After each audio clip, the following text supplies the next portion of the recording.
வணக்கம். வாசியோகம். முதல் பயிற்சி வெளிக்குத்து. வெளிக்குத்துனா என்ன அப்படின்னு நம்ம தெரிஞ்சுக்குவோம். அதாவது ஏன் வெளிக்குத்துன்னு ஒரு இந்த வார்த்தையெல்லாம் நான் சொல்கிறேன்னா, சில வார்த்தைகள்லாம் பொருத்தம் இல்லாமல் இருக்குது.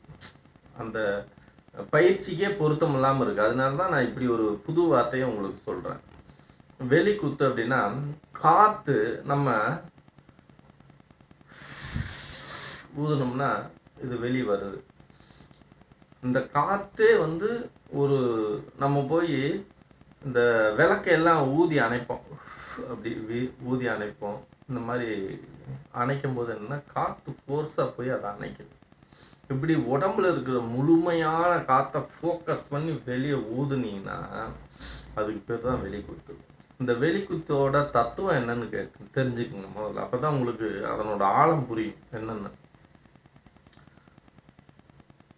இந்த வெம்டியாக ஒரு இடத்துல ஒரு வீட்டு வாசலில் போய் நீங்கள் ஒரு வாளி தண்ணி எடுத்து கொண்டு போய் வெளியே பொஸ்ஸுன்னு ஊற்றுனீங்கன்னு வைங்களேன், என்ன ஆகும்னா, எங்கெல்லாம் பள்ளம் இருக்கோ அந்த இடத்துல எல்லாம் போய் தண்ணி போய் நிற்கும். அதே போல் ஒரு வீட்டை அடைச்சி வச்சுருக்கோம் ரொம்ப நாளாக. அந்த வீட்டை கதவை திறந்தீங்கன்னா காற்று உடனே முதல்ல உள்ளே போகும். உள்ளே போகுமே தவிர அந்த காற்று வெளியே வராது. எப்பயுமே ஒரு எம்டியாக இருக்கக்கூடிய இடங்களுக்கு காற்று போய் நிறைஞ்சிரும். அப்படியே நிறையுமே தவிர நிறைஞ்ச காற்று வெளியே வராது. அப்படி நம்ம நுரையீரலுக்குள்ள உடம்புக்குள்ளே போகிற காற்று உள்ளே போய் நின்றுக்குச்சுன்னா வெளியே வரலன்னா நம்ம செத்துட்டோம்னு அர்த்தம். அப்போ உள்ளே போகிறதுக்கு சக்தி செலவாகாது. உள்ள காற்று உள்ள நம்ம உடம்புக்குள்ளே போகுது பாருங்க மூக்கு வழியா, அதுக்கு சக்தி செலவாகாது. காற்றை வெளியே அனுப்புறும் போது தான் அந்த உடம்பே தம் கட்டி ஒரு ப்ராசஸ் பண்ணுது, காற்றை வெளியே அனுப்புது. அப்போ நம்ம காற்றை மூச்சை உள்ளே இழுக்கல, தானாக போயிடுது உள்ள. ஏன்னா எம்டி பிளேஸ் முதல்ல அதுதான். உள்ளே போயிடுது, வெளியே தான் நம்ம காற்றை அனுப்புகிறோம்.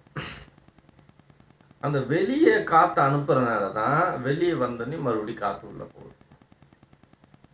அப்போ முதல்ல என்னென்னா, முதல்ல வெளியில தான் தள்ளணும். ஏன்னா உடம்பு இயற்கையாகவே காற்று உள்ளே போயிடுது. அப்போ வெளியில தான் முதல்ல நம்ம காற்றை வெளியே தள்ளணும். அப்போ வெளிக்குத்து அப்படின்னு பேர். இந்த காற்றை என்ன பண்ணோம்னா, இப்படி நாக்கை உங்களால் எவ்வளவு தூரம், ஒவ்வொருத்தருக்கும் ஒவ்வொரு மாதிரி நாக்கு இருக்கும்.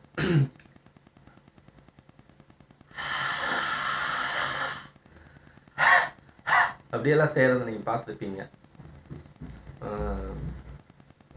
அப்படி நாக்கை ஃபுல்லாக வெளியே நீட்டிக்கிட்டு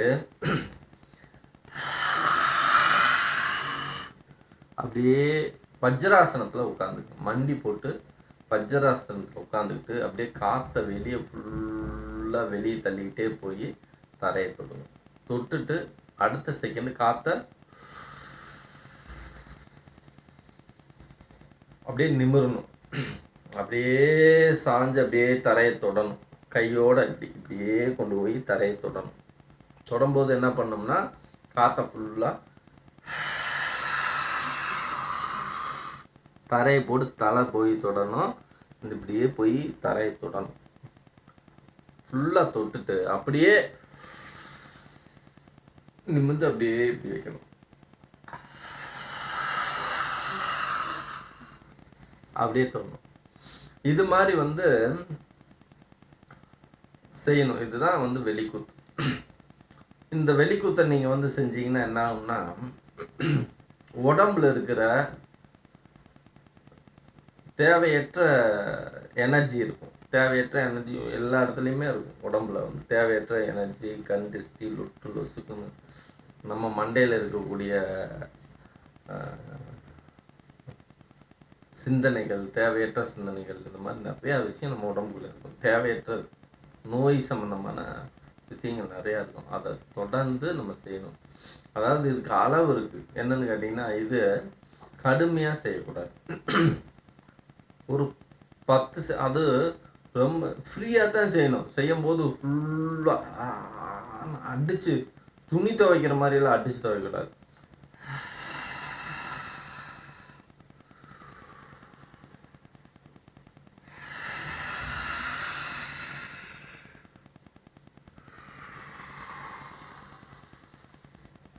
அப்படி மெதுவாக செய்யுங்க, மெதுவாக செய்யுங்க. எப்படி ஒரு ஒரு 16 செய்யுங்க போதும். 16 செஞ்சீங்கன்னா போதும். இப்போ காலையில் ஒரு 16, மதியம் சாப்பிட்றதுக்கு முன்னாடி ஒரு 16, இரவு ஒரு 16, சாப்பிட்றதுக்கு முன்னாடி தான் செய்யணும் இது. இப்படி இந்த வெளிக்குத்தை வந்து குறைஞ்சது ஒரு ஒரு 6 மாதம் செய்யுங்க.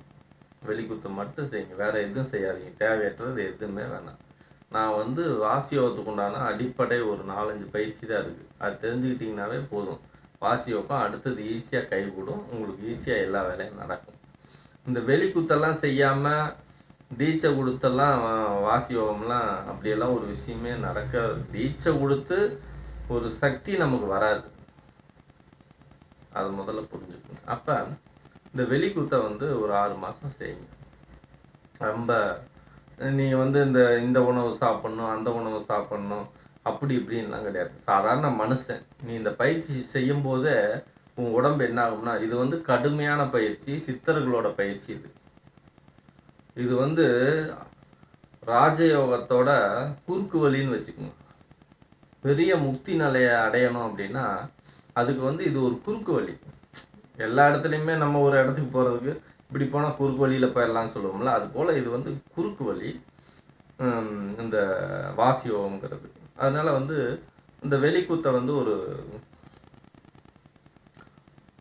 6 மாதம் செய்யுங்க. செய்யும்போதே உங்களுக்கு என்ன சாப்பிடணும், எது சாப்பிடக்கூடாது, எது உங்களுக்கு தேவையில்லை அப்படிங்கிறத உங்கள் மனசே சொல்லும். நீங்களே சாப்பிட்றத தவிர்த்துடுவீங்க. அதுதான் உண்மை.